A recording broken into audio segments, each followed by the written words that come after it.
आखिर क्यों साल 1903 में उड़ीसा के कोणार्क मंदिर के मुख्य दरवाजे को रेत और बालू से पूरी तरह से ढककर अचानक बंद कर दिया गया? आखिर क्यों 118 साल से बंद है कोणार्क सूर्य मंदिर का ये रहस्यमय दरवाजा? आखिर क्यों भारत सरकार भी इस दरवाजे को खोलने से डरती है? ये एक ऐसा मंदिर है जो सैकड़ों सालों से रेत में दफन था, और क्यों इस मंदिर के ऊपर 52 टन का चुंबक लगाया गया? आखिर क्यों इस मंदिर को बनाते वक्त अधूरा छोड़ दिया गया? क्या यह मंदिर शापित है? आखिर इस मंदिर को बनाने वाले कारीगरों ने आत्महत्या क्यों कर ली? क्या इस मंदिर में रात के वक्त नर्तकियों की नाचने की आवाजें आती है? ऐसे कई रहस्य है इस मंदिर के बारे में, जिसे अगर आप सुनेंगे तो आपके होश उड़ जाएंगे। दोस्तों, आज हम बात करेंगे कोणार्क सूर्य मंदिर के उन रहस्यों के बारे में जिसे भारत सरकार भी सबसे छिपाती है। तो चलिए इस वीडियो को शुरू करते हैं।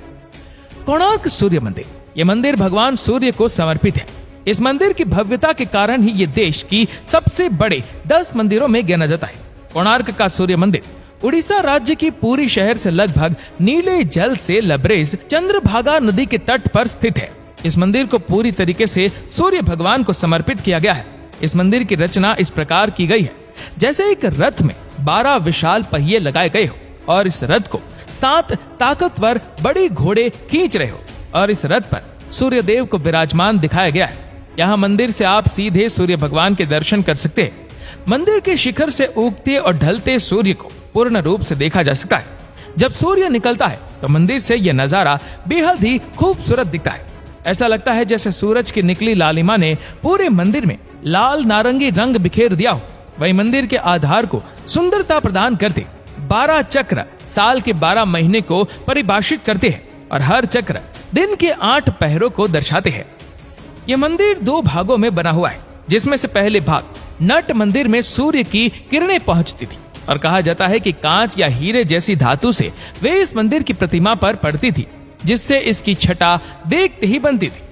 वही मंदिर की कलाकृति में इंसान हाथी और शेर से दबा है, जो कि पैसे और घमंड का घोतक है और ज्ञान वर्धक भी है। इस मंदिर के बारे में कहा जाता है कि श्री कृष्ण के पुत्र साम को श्राप से कोढ़ रोग हो गया था। उन्हें ऋषि कटक ने इस श्राप से बचने के लिए सूरज भगवान की पूजा करने की सलाह दी थी। साम ने मित्रवन में चंद्रभागा नदी के सागर संगम पर कोणार्क में 12 वर्षों तक तपस्या की और सूर्य देव को प्रसन्न किया।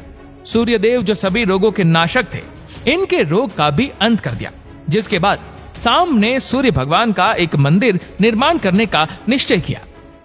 अपने रोग नाश के उपरांत चंद्रभागा नदी में स्नान करते हुए उन्हें सूर्यदेव की मूर्ति मिली।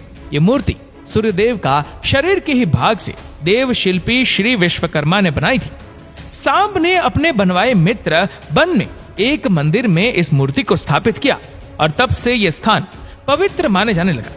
कोणार्क के बारे में यह भी कहा जाता है कि यहाँ आज भी नर्तकियों की आत्माएं आती है।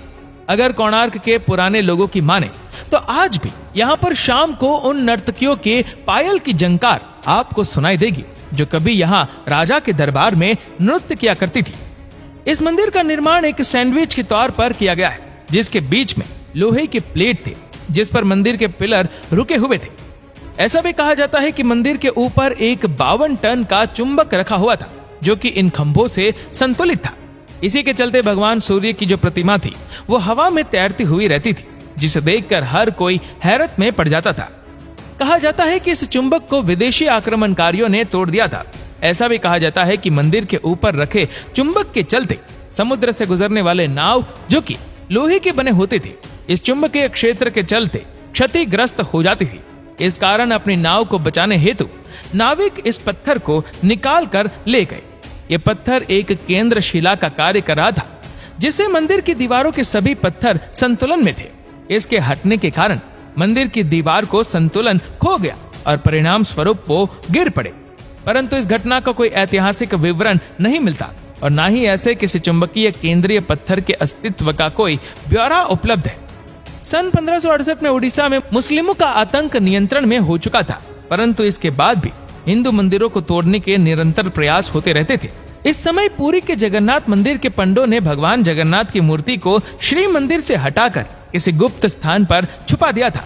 इसी प्रकार कोणार्क के सूर्य मंदिर के पंडों ने प्रधान देवता की मूर्ति को हटाकर वर्षों तक रेत में दबाकर छिपाए रखा। बाद में ये मूर्ति पूरी भेज दी गई और वहां जगन्नाथ मंदिर के प्रांगण में स्थित केंद्र के मंदिर में रख दी गई। कई लोगों का ये मानना है कि यहाँ की पूजा मूर्तियां अभी भी खोजी जानी बाकी है, लेकिन कई लोगों का ये भी कहना है कि सूर्य देव की मूर्ति जो न्यू दिल्ली के राष्ट्रीय संग्रहालय में रखी है वही कोणार्क की प्रधान पूज्य मूर्ति है। फिर भी कोणार्क मंदिर में सूर्य वंदना मंदिर से मूर्ति हटाने के बाद से बंद हो गई। इस कारण कोणार्क में तीर्थ यात्रियों का आना जाना बंद हो गया। कोणार्क सूर्य बंदरा के समान ही वाणिज्य गतिविधियों का एक कीर्तिमान नगर था, परंतु इन गतिविधियों के बंद हो जाने के कारण ये एकदम से वीरान हो गया और कई सालों तक रेत और जंगलों से ढका रहा। फिर बाद में इस मंदिर को खोजा गया, लेकिन इसके कई हिस्से बहुत ही बुरी हालत में पाए गए। फिर बाद में ऐसा कहा जाता है कि कई आक्रमण और नेचुरल डिजास्टर के कारण जब मंदिर खराब होने लगा तो 1901 में उस वक्त के गवर्नर जॉन वुडबर्न ने जगमोहन मंडप, जो कि इस मंदिर का प्रधान मंडप है, उसके चारों दरवाजों पर दीवारें उठवा दी और उसे पूरी तरीके से रेत से भर दिया ताकि यह सलामत रहे और इस पर किसी डिजास्टर का प्रभाव ना पड़े। इस काम में करीबन 3 साल लगे और 1903 में यह पूरी तरीके से पैक हो गया। वहां जाने वालों को यह पता नहीं होता कि मंदिर का अहम हिस्सा जो कि जगमोहन मंडप है वह अभी तक बंद है। बाद में ASI ने इसके अंदर के हिस्सों पर शोध कार्य आरंभ किया। कई बार लोगों के दर्शन हेतु इस मंदिर के मुख्य दरवाजे को खोलने की बात कही गई, परंतु 118 साल बीत गए और आज भी ये आलम है कि ये बंद है। आप इंटरनेट पर और आर्टिकल के माध्यम से पढ़ सकते हैं कि न जाने कितनी ही बार इस मंदिर के मुख्य दरवाजे को खोलने का जिक्र हुआ, लेकिन बार बार आखिर में ये निर्णय बदल दिया गया। क्या सच में इस मंदिर को प्राकृतिक आपदा के बचाव के कारण ही बंद किया गया है या कोई और वजह थी इसको बंद करने की? ये सारे सवालों से पर्दा तभी उठ सकेगा जब ये दरवाजा खुलेगा।